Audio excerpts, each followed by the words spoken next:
Hello, here's Mr. Kiss, your forest teacher from Germany. Now I'm here in Sri Lanka. Yeah, I will introduce to you the weaver bird.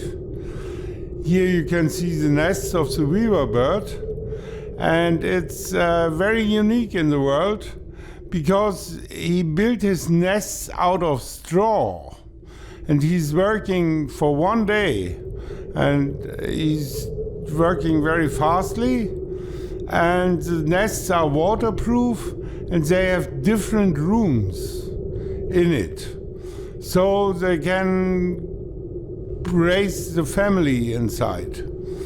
And yeah, that's about the weaver bird.